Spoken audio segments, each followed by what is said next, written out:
ওম নমঃ শিবায়। জয় শনিদেবের জয়। জয় রাধে রাধে। আজকে আমরা একটা গুরুত্বপূর্ণ ভিডিও নিয়ে আপনাদের সঙ্গে আলোচনা করতে চলেছি। 2025 সালের ভিতরে কন্যা রাশির জীবনে যে 6টি পরিবর্তন হবেই হবে, একবারে খাতায় লিখে নিতে পারেন যে কি পরিবর্তন আপনার জীবনে ঘটতে চলেছে। 6 থেকে 7টি ঘটনা আপনি ধরে নিতে পারেন, বেশিও হতে পারে। আমরা সেটা ভিডিওর মাধ্যমে ডিটেলসে আপনাদের সঙ্গে আলোচনা করব। আপনারা থাম্বনেলে যা দেখেছেন ঠিকই দেখেছেন। আপনাদের রাশি, কন্যা রাশি সম্পর্কে আমরা এই ভিডিওতে আলোচনা করব। ভিডিও যদি ভালো লেগে থাকে অবশ্যই লাইক করবেন, কমেন্ট করবেন। তো চলুন আলোচনায় পর্বে যাওয়া যাক।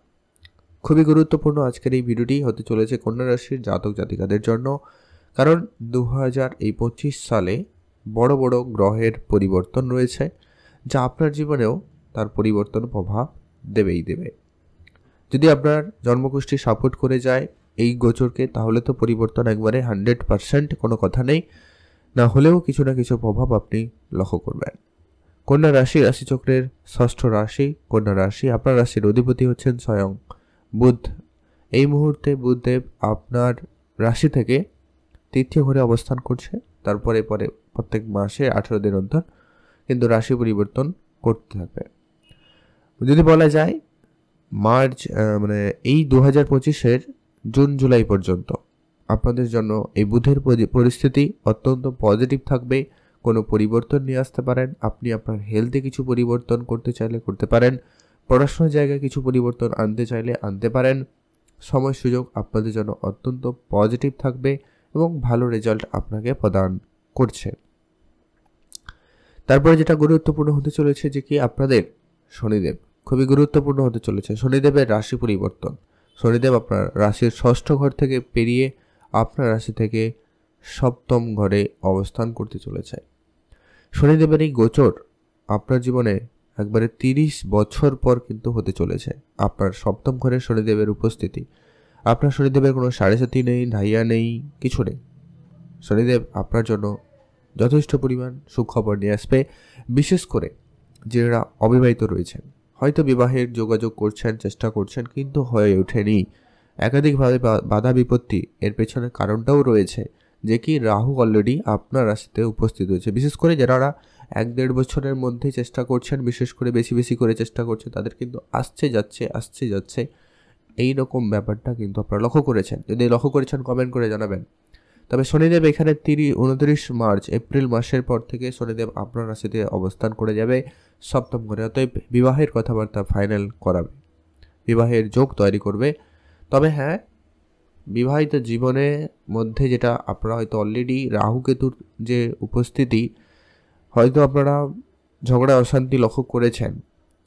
এখনও কিন্তু সেই ঝগড়া অশান্তি একটু থাকলেও থাকতে পারে যারা অলরেডি বিবাহিত। কারণ শনিদেবের সপ্তম ঘরে আসা আর দৃষ্টি রাখা আপনার রাশিতে, যা কি আপনাকে একটু জেদ্দি করাবে, একটু নিজের মতো করে সব কিছু চালানোর ব্যাপারটা আপনার মধ্যে থাকবে, যা বিবাহিত জীবনে একটুখানি এটা সমস্যা দেবে। এটা হচ্ছে একটু আপনাদের জন্য গুরুত্বপূর্ণভাবে খেয়াল রাখতে হবে। আর ভাগ্যের দিক দিয়ে আপনাকে যেটা সাপোর্ট দিচ্ছে বৃহস্পতিদেব, এই মুহূর্তে 14ই মে পর্যন্ত বৃহস্পতিদেব আপনার রাশি থেকে নবম ঘরে অবস্থান করছে। ততদিন পর্যন্ত ভাগ্যের কারক হয়ে ভাগ্যের ঘরে উপস্থিত থেকে আপনি কিন্তু এর পজিটিভ রেজাল্ট অবশ্যই বেশি করে পাবেন।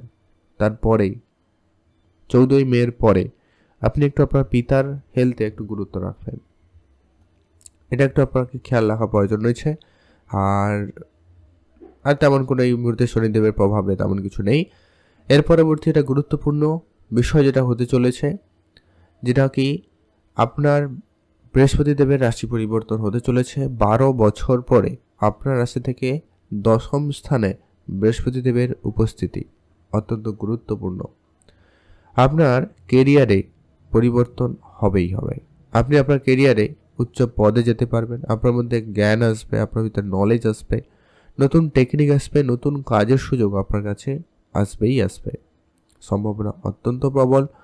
আর হ্যাঁ, যারা এখনও চাকরি হয়তো চেষ্টা করে যাচ্ছেন কিন্তু হয়নি, তো চাকরি কিন্তু 30 এপ্রিলের মধ্যে একটা সম্ভাবনা বেশি লক্ষ্য করা যাচ্ছে। হয়তো আপনারা অনেকে চাকরি এই সময়কালে পেয়েছেন, তারপরেও কিন্তু আবারও সুযোগ থাকতে পারে। চাকরি মানে যে শুধুমাত্র সরকারি চাকরি হবে এমনটা কথা নয়, কোনো না কোনোভাবে কাজের যোগাযোগ, কর্মসংস্থান আপনার কাছে আসতে পারে।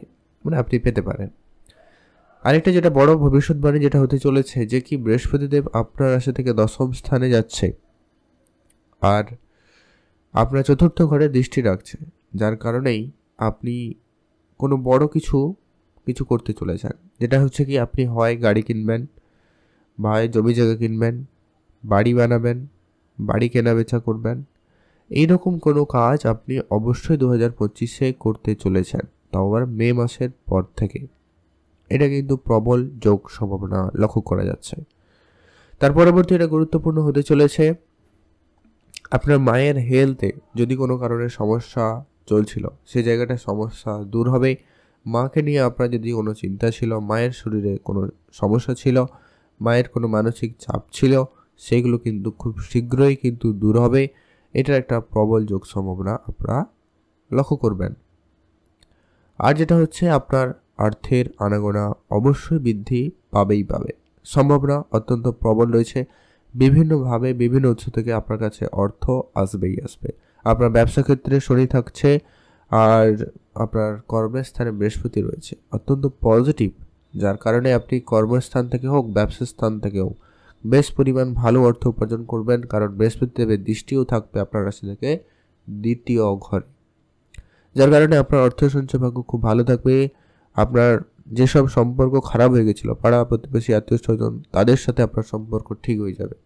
তবে হ্যাঁ, এখানে একটা আপনাকে গুরুত্ব রাখতে হবে, আপনার হেলথের ক্ষেত্রে একটুখানি খেয়াল রাখতে হবে, স্টমাক রিলেটেড পেট রিলেটেড সমস্যা যাতে না হয়, লিভার জাতীয় ব্যাপারে একটু আপনাকে গুরুত্ব রাখতে হবে, যেহেতু বৃহস্পতিদেবের ষষ্ঠ ঘরে দৃষ্টি থাকবে, নবম দৃষ্টি, এটা একটু আপনাকে গুরুত্ব রাখতে হবে। তবে মে মাসের আগে আপনাদের সন্তানের দিক দিয়ে যদি কোনো রকম প্ল্যানিং রয়েছে, কার্য করতে চান, করে নিতে পারেন। সুযোগ সম্ভাবনা অত্যন্ত ভালো থাকবে, অত্যন্ত পজিটিভ থাকবে। এমনকি কারো কারো তো কোনো সুখবরও কিন্তু হয়ে যেতে পারে, এটা কিন্তু আপনার জীবনে ঘটবেই ঘটবে। এর পরবর্তী এটা গুরুত্বপূর্ণ হতে চলেছে যে কি রাহু কেতুর রাশি পরিবর্তন।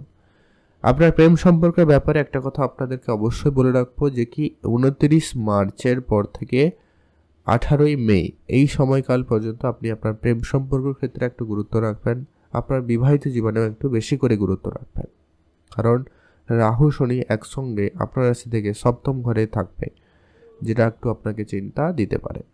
যেটা রিয়ালিটি সেটাই আপনাদের সঙ্গে আলোচনা করলাম। আপনারা যদি একটু সাবধানতা অবলম্বন করতে পারেন, বিষয়টা কিন্তু খুব ভালোভাবে ম্যানেজ করতে পারবেন। যে কি আপনারা হুট কথায় রাখবেন না, বা নিজেদের মধ্যে একটু ধৈর্য রাখবেন। আপনি আপনার মতো করে সব কিছু চালাতে যাবেন না, অবশ্যই আলোচনা করে নেবেন, সেটা বেটার হবে। তারপরে যেটা হচ্ছে আপনার গুরুত্বপূর্ণ যে সমস্যাটা আপনার জীবনে সব থেকে বেশি হয়তো লক্ষ্য করেছেন, যে কি ঋণ, রোগ, শত্রু, এর থেকে কিন্তু আপনারা রেহাই পাবেনই পাবেন, একবারে 100%। আপনার যে শত্রুরা আপনার পিছনে কোর্ট কাছারি বিভিন্নভাবে ঝামেলা দিচ্ছিল, সেই জায়গায় আপনি সেই ঝামেলা মুক্ত হবেনই হবেন। হয় শনিদেব কুড়িয়ে যাবে, না হয় রাহু এসে আপনার জীবনে পরিবর্তন করে দিবেই দেবে। এটা একটা প্রবল যোগ লক্ষ্য করবেন। আপনাদের যদি কোনো রকম কোনো কম্পিটিশানে অংশগ্রহণ করার ইচ্ছা রয়েছে, আপনারা কিন্তু অংশগ্রহণ করতে পারবেন এবং সেখানে আপনার সফলতা ভালো থাকবে। আপনি খেলাধুলাতে বেশ ভালো করতে পারবেন, অনলাইন রিলেটেড কাজে আপনার বেশ উন্নতি প্রবণতা থাকবে। এটা কিন্তু একটা প্রবল একটা শুভ যোগ আপনার জীবনে ঘটতে চলেছে। আপনি আপনার শত্রুদেরকে জয় করতে পারবেন, শত্রুরা নতমস্তক হবেই হবে। আপনার সেই যে যতই আপনার পিছে রাজনীতি করুক, যাই করুক, সেই জায়গাটা কিন্তু আপনি মুক্তি পাবেনই পাবেন। এটা হচ্ছে আপনাদের জন্য সব থেকে বড় একটা পরিবর্তন, আপনার 2025 সালে এটা হবেই হবে। এবারে নেগেটিভ প্রভাব যেগুলো রয়েছে, আপনারা কয়েকটা ব্যাপার আপনারা অবশ্যই উপলব্ধি যদি করতে পারেন তো খুবই ভালো উপলব্ধি হবে। আপনারা উপাচার হিসাবে অবশ্যই গণেশ দেবতার প্রতিনিয়ত পুজো করবেন, হনুমান চল্লিশা পাঠ করতে পারেন বা হনুমানজির পুজো করতে পারেন। আর যেটা হচ্ছে আপনি গায়ত্রী মন্ত্র যদি জপ করতে পারেন তো খুবই ভালো হয়, ঠিক আছে। আর আপনি অবশ্যই শনিদেবকে খেয়াল রেখে আপনি শনিদেবের পুজো করতে পারেন, বা অসুস্থ গাছে জল দান করতে পারেন, বা সেখানে প্রদীপ জ্বালাতে পারেন সন্ধ্যার সময়। সেক্ষেত্রে আপনি কিন্তু একটা পজিটিভ ফল পাবেনই পাবেন। আর পশু পাখি, গরিব দরিদ্র লোকেদের আর্থিক সহায়তা করবেন, অন্নদান করতে পারেন। আপনার দ্বারা যতটা সম্ভব হয় আর কি, আপনি ততটুকুই আপনার দ্বারা যদি করা যায় তো করতে পারেন। এতে আপনার রাহু কিন্তু অনেকটা আপনাকে বেশি পজিটিভ রেজাল্ট দেবে, আর শনিদেব এখানে আপনাকে অনেকটা সাপোর্ট করে যাবে। এই ছিল গুরুত্বপূর্ণ আলোচনা। কেমন লাগলো লাইক কমেন্ট করে জানাতে ভুলবেন না। আপনাদের অসংখ্য ধন্যবাদ ভিডিওটি লাস্ট অবধি দেখার জন্য।